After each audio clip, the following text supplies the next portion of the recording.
Jadi seringkali yang kita lihat dalam kehidupan kita, the people, orang-orang yang sebetulnya orang-orang yang percaya kepada Tuhan.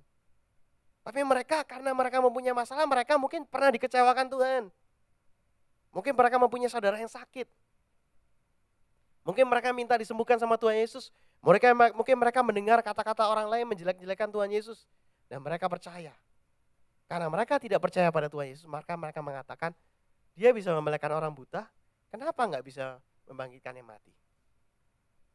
Dia mengatakan begitu. Padahal belum tentu orang yang bisa memelihara orang buta bisa membangkitkan orang mati. Kata-kata yang mereka katakan nggak make sense. Kenapa? Karena mereka sudah pernah kecewa kepada Tuhan. Walaupun mereka sendiri, ini bukan problem mereka, tapi mereka sendiri sudah pernah mengalami suatu kekecewaan. Jadi saya temukan saudara, ciri-ciri orang yang kecewa itu ada beberapa. Yang pertama yaitu kata-kata yang sarkastik. Kalau saudara mau tahu apakah saudara kecewa sama Tuhan, the easiest answer is to find what you say. Apa yang kita katakan. Saat kita mengatakan, apa yang kita katakan. Itu yang pertama. Yang kedua, yang mudah marah. Sensitif, karena sensitif. Pada saat kita ngomong sama orang, ini kok pada ketawa semua, kenapa? Sensitif ya. Karena kadang-kadang dalam kehidupan kita kalau nggak ada masalah, kalau misalnya sudah ada masalah ya, ngomong sedikit salah aja bisa masalah kok. Ini mungkin yang sudah menikah mestinya tahu gitu. Karena saya juga tahu gitu. Kalau misalnya saya ada masalah dengan istri saya atau dengan anak saya, dia melakukan something yang salah sedikit aja, bisa jadi masalah besar bagi kita. Seringkali begini. Itu yang kedua. Yang ketiga, bitterness. Kita mulai bitter dengan keadaan Tuhan. Mungkin kita masih terus ke gereja, kita masih melakukan apa yang kita masih lakukan, kita melayani Tuhan sama seperti sebelumnya. Tapi dalam hati kita sudah ada suatu bitterness, saudara. Sudah ada suatu tidak percayaan. Yang keempat yaitu ketidakpercayaan. Kita nggak percaya lagi sama Tuhan. Seperti murid-muridnya, mereka masih ikut Tuhan Yesus loh. Sampai nanti saat Tuhan Yesus disalibkan, mereka ikut masihan. Tapi pada saat itu mereka mengatakan, ya udah kalau Tuhan Yesus pergi ya mau nggak mau kita pergi sama kamu, ya sudah. Kita mati sama-sama kamu deh. Mereka mengatakan hal ini. Kenapa mereka bisa mengatakan begini? Karena mereka nggak percaya lagi Tuhan Yesus bisa menyelamatkan kehidupan mereka.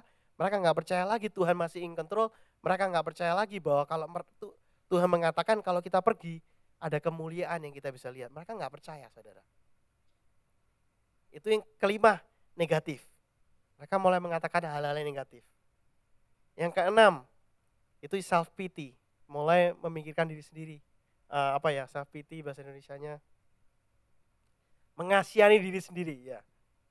Saya perlu translator di depan mungkin. Mengasihani diri sendiri, ya. Itu yang keenam. Itu nanti kita bisa ada beberapa contoh yang saya akan berikan gitu. Yang ketujuh, yang paling parah yaitu spiritual death. Kematian secara spiritual. Karena saking kecewanya sampai mengalami kematian dalam kehidupannya. Ada beberapa Bible karakter yang saya mau ceritakan gitu yang mengalami kekecewaan dalam kehidupannya. Yang pertama yaitu Kain dan Habil. Semua udah tahu ceritanya. Pada saat Kain memberikan sacrifice dan pada saat Habil memberikan sacrifice, Kain sacrifice-nya nggak diterima. Pada saat itu dia kecewa. Pada saat itu dia kecewa sama Tuhan, dia kecewa sama circumstances dia menjadi bitter. Pada saat itu dia membunuh saudaranya. Kekecewaan adalah sesuatu yang paling bahaya dalam kehidupan kita. Dan kekecewaan adalah the first line of attack yang setan mau berikan dalam kehidupan kita. Itu paling gampang.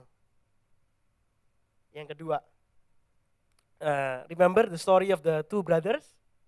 Yang satu hilang itu jadi penjagal ikut take care babi atau apa itu, ya.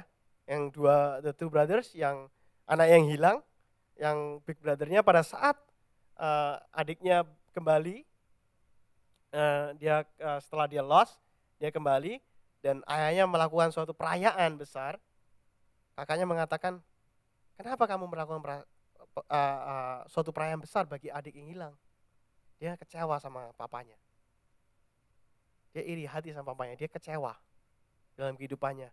Karena dia nggak merasa, dia disappointed because his father celebrated the young son's return. Itu yang kedua. Yang ketiga cerita, cuma saya kasih tiga aja. Yang ketiga yaitu Elia. Elia disappointed. Kenapa? Kalau saudara ingat ceritanya pada saat Elia dikejar-kejar dan dia lari. Dan Elia mengatakan kepada Tuhan, pada saat dia mengatakan self pity, dia mengatakan sama Tuhan, Tuhan, dia ngomong apa? Aku adalah the last prophet yang tertinggal yang gak mati. Dia bilang gitu sama Tuhan. Semuanya sudah dibunuh kecuali aku. Dia mengatakan itu sama Tuhan. Dia satu-satunya nabi yang tidak mati. Dia mengatakan sama Tuhan. Itu komplainnya dia. Kenapa? Karena dia disappointed. Dia feel like Tuhan gak protect teman-temannya. Dia mengalami suatu kekecewaan karena teman-temannya mungkin yang melayani bersama-sama dia dengan dia mati, dibunuh. Dan pada saat itu dia mulai kecewa. Dan pada saat dia sendiri dikejar, dia merasa Tuhan gak protect dia, Tuhan gak melindungi dia. Maka dia katakan, Tuhan aku kecewa. Dia gak mengatakan kecewa, tapi dalam kehidupannya dia menunjukkan bahwa dia kecewa sama Tuhannya. Makanya dia gak mau keluar, dia tinggal di dalam gua. Banyak sekali kehidupan yang saudara bisa temukan verse after verse, kehidupan after kehidupan tokoh-tokoh Alkitab di mana mereka mengalami kekecewaan dalam kehidupan mereka. Tapi yang paling penting kita harus ingat yang nomor 4, the group. Ada 4 grup. Tadi pertama yaitu disciples, yang kedua Maria dan Marta, yang ketiga yaitu orang-orang yang bergabung bersama dengan Maria dan Marta. Yang keempat siapa? Lazarus sendiri, saudara. Seringkali kita lupa kalau orang mati itu seringkali dilupakan, saudara. Jadi mungkin kita berkabung berapa hari udah gitu kelupaan gitu. Apa yang dia katakan atau kehidupan yang dia berikan itu kadang-kadang dilupakan. Nah kita seringkali juga lupa Lazarus sendiri ini suatu tokoh yang kita perlu perhatikan dalam Alkitab. Karena menunjukkan bahwa kehidupannya dia. Untuk Lazarus, Jesus came so late. Untuk menyelamatkan kehidupan dia, untuk solve the problem yang dia punya. Di dalam kehidupan Lazarus ini mungkin seringkali dalam kehidupan kita seperti Lazarus. Tuhan, kita minta tolong sama Tuhan, sama-sama dengan saudara-saudara kita berdoa sama-sama sama Tuhan, minta tolong, minta jawaban sama Tuhan dari mana Tuhan bisa menolong kehidupan kita. Tapi dalam kehidupan Lazarus, Tuhan terlambat sekali sampai Lazarus mati. Saya nggak tahu dalam kehidupan kita bagaimana today, I don't know.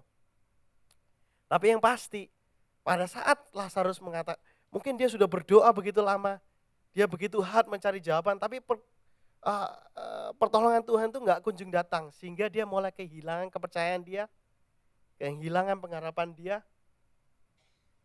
dan akhirnya dia mati secara spiritual. Dalam kehidupan kita bisa perhatikan bahwa kita mati secara spiritual. Ya kita masih pergi gereja, ya kita masih melayani mungkin, ya kita masih hidup, kita masih melakukan hal-hal yang kita lakukan, tapi mungkin sudah nggak ada keinginan lagi to really do it. Kita udah nggak ada keinginan lagi. Kita nggak ada gairah lagi. Kita nggak ada lagi roh yang menyala-nyala. Just like Lazarus, Jesus came too late for us. Sudah terlalu terlambat. Tuhan Yesus datangnya terlalu terlambat. Sampai Lazarus sendiri udah mati. Jadi dia sampai titik darah penghabisan, dia masih menunggu Tuhan Yesus, menunggu. Akhirnya dia meninggal. Tuhan Yesus belum datang. Mungkin kehidupan kita juga seperti itu.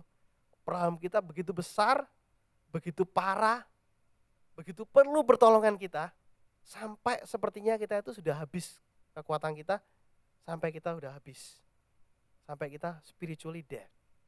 Kita mati secara spiritual. Kita no longer can feel the presence of God anymore.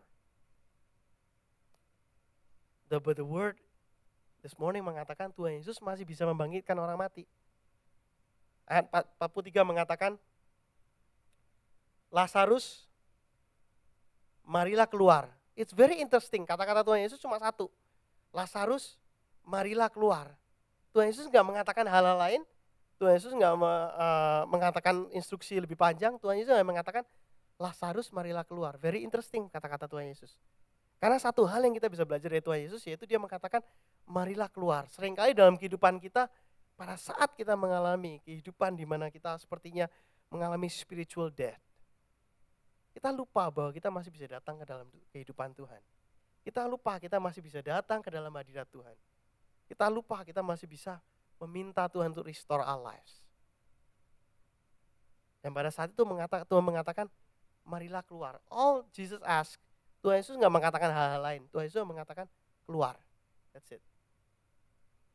keluar untuk berada di hadapan Tuhan Yesus, keluar untuk keluar dari darkness into the light, keluar untuk berada di depan orang-orang. That's all Jesus asked. Tuhan gak minta yang lain-lain.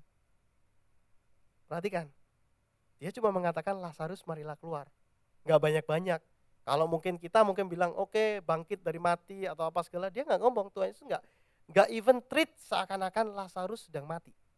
Kalau saudara perhatikan, Tuhan Yesus gak bilang bangkit, tapi Tuhan Yesus bilang keluar. Come forth, bahasa Inggrisnya. Keluarlah. Nah, saya mau nutup. It's very short sermon. Mungkin short, mungkin panjang, saya juga gak tahu berapa lama. Tapi pada pagi hari ini Tuhan ingin mengatakan kepada kita, ada suatu kekecewaan dalam kehidupan kita. Maybe the kekecewaan is so big, maybe it's small, maybe masih hal-hal yang gak besar, mungkin sudah besar, mungkin hal-hal lain dimanapun kita berada, mungkin kita merasa stuck dengan kehidupan kita, mungkin kita merasa hal-hal lain seperti setiap grup orang dalam kehidupan ini. Yang tadi kita pelajarin, ada 4.